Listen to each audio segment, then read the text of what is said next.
လူစင်းနဲ့တင်ဘယ်ပြိုင်မဲ့မဆိုတွန်းဆုပ်သွားစေလောက်အောင်ကြောက်ဖို့ကောင်းနေတဲ့ပေါ်တူဂီအသင်းဟာတကယ်မှာရောလက်တွေ့ကွင်းထဲမှာမျောနှင်းကျင်စရာကောင်းရဲ့လားညီကိုတို့ရေလာမယ့်ဇွန်16ရက်နေ့မှာပေါ်တူဂီတို့ရဲ့ကမ္ဘာ့ဖလားအုပ်စုခွင့်ပွဲစဉ်ကိုတရားဝင်စတင်ကစားတော့မှာပါအခုချိန်မှာတော့ပေါ်တူဂီအသင်းဟာကမ္ဘာ့ဖလားမစတင်ခင်ကစားမယ့်အကြိုခြေစမ်းပွဲစဉ်တွေအားလုံးကိုကစားပြီးသွားခဲ့ပါပြီအားလုံးကိုခြုံကြည့်လိုက်ရင်တော့နိုင်ပွဲတွေရခဲ့လို့ပြင်ပန်းမှာဟန်ချက်ညီနေတဲ့ထင်ရပေမဲ့ခြေစမ်းပွဲတွေတခြားထွက်ပေါ်လာတဲ့ကွင်းတွင်နီးပြူအပိုင်းကိုတည်တည်ချာလေးကြီးခဲ့ကြည့်ရင်တော့ပေါ်တူဂီအသင်းမှာအသက်ရှူမလောက်မဲ့အကြောင်းကြီးတွေပေါ်ထွက်နေတာတွေ့ရပါတယ်အသက်42နှစ်အရွယ်ကနဝင်ကြီးခရစ္စတီယာနိုရိုနယ်ဒိုရဲ့တမိုင်းတစ်ချောင်းနောက်ဆုံးကမ္ဘာ့ဖလားစိန်ခေါ်မှုမှာပေါ်တူဂီတို့ရွှေဖလားကြီးကိုတကယ်သိမ်းပိုက်နိုင်မဲ့အဆင့်တန်းရှိနေရဲ့လားဒီနေ့မှာတော့ပေါ်တူဂီအသင်းရဲ့ကွင်းတွင်နီးပြူအပိုင်းဆိုင်ရာအားသာချက်အားနည်းချက်တွေကိုအသေးစိတ်ခွဲခြမ်းစိတ်ဖြာပေးသွားမှာမို့လို့အဆုံးထိကြည့်ရှုပြီးတော့ညီကိုတို့ရဲ့အမြင်တွေကိုပါကွန်မန့်မှာပြန်လှန်ဆွေးနွေးသားကြဖို့ဖိတ်ခေါ်လိုက်ပါတယ်ကဲစလိုက်ရအောင်ပထမဦးဆုံးအနေနဲ့ပေါ်တူဂီအသင်းရဲ့အဓိကအားသာချက်တွေကိုကြည့်အောင်ပထမဆုံးချက်ကတော့အတောက်တင်းဆုံးဖူးဘက်များနဲ့စာရွက်ပေါ်ကစကွတ်တက်ပဲဖြစ်ပါတယ်နောက်ဆုံးခြေစမ်းခွဲမှာပလေယောင်းသက်မှတ်ရခဲ့တဲ့ဂျာအိုကန်ဆယ်လိုနဲ့တောင်ပန်တစ်ဖက်မှာခြေစွမ်းပြနေတဲ့ဒါရောတို့ဟာပေါ်တူဂီရဲ့ဘယ်ညာတောင်ပန်တိုက်စစ်ဆင်မှုကိုလုံးဝအသက်သွင်းပေးနိုင်စွမ်းရှိပါတယ်အရန်ကုန်ပါတယ်ရာဖေလီယိုဂျာအိုဖီလေပထရိုနက်တိုကိုစီဆောင်တို့လိုအော်ရှင်မျိုးစုံရှိနေတာကနီးပြမာတီနက်အတွက်နီးပြွာပြောင်းလဲဖို့ကြီးမားဆုံးအားသာချက်ပါ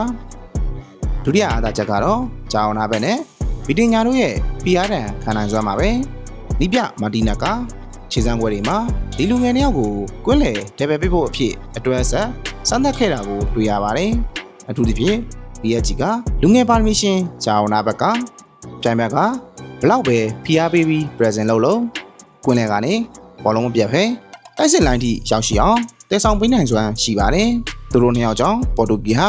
ကွဲစင်တိုင်းမှာဘောလုံးပိုင်ဆိုင်မှုကိုပုံမှန်60%ဝန်းကျင်လောက်အထိလွှမ်းမိုးထားနိုင်ခဲ့ပါတယ်တတိယချက်ကတော့ဘရူနိုဖာနန်ဒက်ရဲ့ဖန်တီးနိုင်စွမ်းနဲ့လွတ်လပ်ခွင့်ပါဂျောင်းနှစ်ဖက်နဲ့ဗီတင်ညာတို့ကွင်းလေအထိုင်ကိုထိန်းပေးထားတဲ့အတွက်ဘရူနိုကအနောက်ကိုဆင်းပြီးတော့ဘောလုံးဆင်းလို့စရာမလိုတော့ပဲပြိုင်ဘက် area နာမှာ final pass တွေ key pass တွေပေးဖို့အတွက်လုံးဝလွတ်လပ်ခွင့်ရရှိသွားစေတာကပေါ်တူဂီရဲ့ကြောက်စရာအကောင်းဆုံးကစားကွက်ပဲဖြစ်ပါတယ်အားသာချက်တွေကတော့ဟုတ်ပါပြီ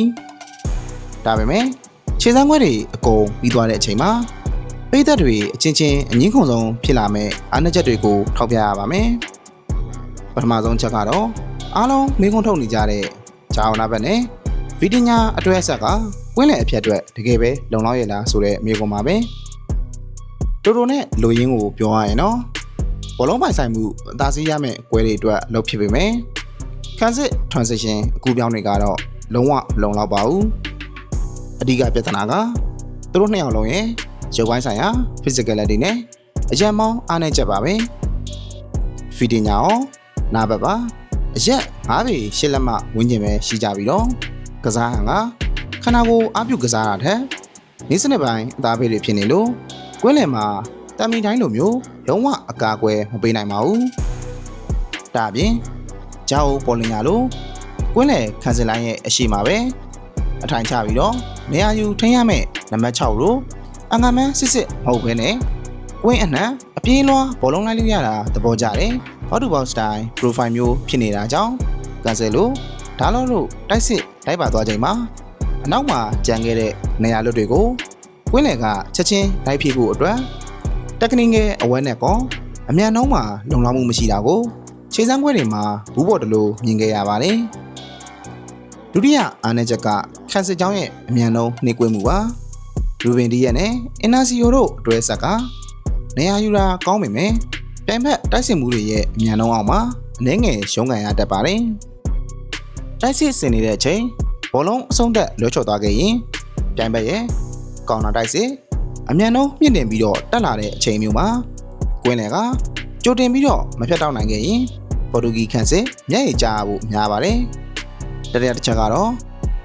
ရိုနယ်ဒိုရဲ့လက်ရှိဖောင်နဲ့ပုံသင်ဒီပြဿနာပါ ကနဝင်ကစားသမားတစ်ယောက်ဖြစ်တဲ့ရိုနယ်ဒိုကအေရီးယာထဲမှာအဆုံးသက်တင်ကြတာမှန်ပေမဲ့နောက်ဆုံးခြေစမ်းပွဲမှာအပိုင်ခွင့်ရေးတွေလွှဲချော်ခဲ့တယ်လို့အသက်52နှစ်အရွယ်မှာအမြန်နှုန်းနဲ့ pressing ပိုင်းနှိကွေးသွားတာညင်းလို့မရပါဘူးအသင်းဘော်တွေကရိုနယ်ဒိုတယောက်တည်းကိုပဲပုံနေနေတိုင်းလိုက်ရှာပြီးတော့ဘောလုံးပေးပို့နေတာကြောင့်တိုက်စစ်ကခံမှန်းရလွယ်ကူသွားတတ်ပါတယ်ဒီနေရာမှာလိပြမာတီနက်အနေနဲ့ရိုနယ်ဒိုကိုဘလို့ပုံစံနဲ့အထက်ရောက်ဆုံးသုံးမလဲဆိုတာကစိန်ခေါ်မှုကြီးဖြစ်နေသေးပါပဲညီကုန်းချုပ်ရမယ်ဆိုရင်တော့လက်ရှိပေါ်တူဂီအသင်းကစာရွက်ပေါ်ကလူစင်းအရာကောခြေစမ်းခွဲရလက်တွေအရာပါအုပ်စုအဆင့်ဖြစ်တဲ့ဒီယာကွန်ဂိုဥဇဘက်ကစ္စတန်ကိုလံဘီယာတို့နဲ့ပွဲစဉ်တွေကိုတော့တက်တာကြော်ဖြတ်နိုင်ဖို့များပါတယ်ဒါပေမဲ့နားဘက်နဲ့ဗီဒီညာအတွေ့ကအုပ်စုစစ်မှာအလုပ်ဖြစ်နိုင်ပေမဲ့ရှုံးထွက်အဆင့်တွေမှာပြင်သစ်အာဂျင်တီးနားဒါမှမဟုတ်စပိန်တို့လိုကွင်းလေအကူပြောင်းမြန်ပြီး industry မြင့်တဲ့အသင်းကြီးတွေနဲ့တွေ့ရင်တော့ဒီအတွေ့ကပေါ်တူဂီခန်းစစ်ကိုအကြီးအကျယ်ဒုက္ခပေးသွားပါလိမ့်မယ်ဒါကြောင့်လက်ရှိခြေစွမ်းအရာပေါ်တူဂီအသင်းရဲ့ကမ္ဘာ့ဖလားရှားနိုင်ခြေ%က60%ကျော်ထိရှိနေပြီးတော့အမှားယွင်းတစ်ချက်ကြောင့်ဒါမှမဟုတ်တမ်မဲအသင်းကဒီဗျူဟာအသာစီးရှားယူသွားနိုင်လို့ခြေကျော်သွားနိုင်ခြေကတော့40%ရှိနေပါတယ်ဒီတော့ဇွန်16ရက်နေ့မှာပွဲဥထွက်ကစားတော့မယ်ပေါ်တူဂီအသင်းနဲ့ပတ်သက်ပြီးဘောလုံးဝါသနာရှင်ညီကိုတို့ရောဘယ်လိုမြင်ကြလဲလက်ရှိရင်ဆိုင်နေရတဲ့ကွင်းလယ်ဖြတ်ပြဿနာနဲ့ရိုနယ်ဒိုရဲ့ဖောင်းနေမှုတွေအပေါ်မှာအမြင်တူကြရဲ့လားညီကိုတို့ရဲ့မြင်တွေကို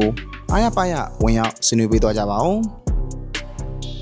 ဗီဒီယိုလေးကိုသဘောကျရင် like and share လုပ်ပြီးတော့ LS Sport ကိုလည်း subscribe လုပ်ထားဖို့မမေ့နဲ့အောင်နော်အားလုံးပဲကျေးဇူးတင်ပါတယ်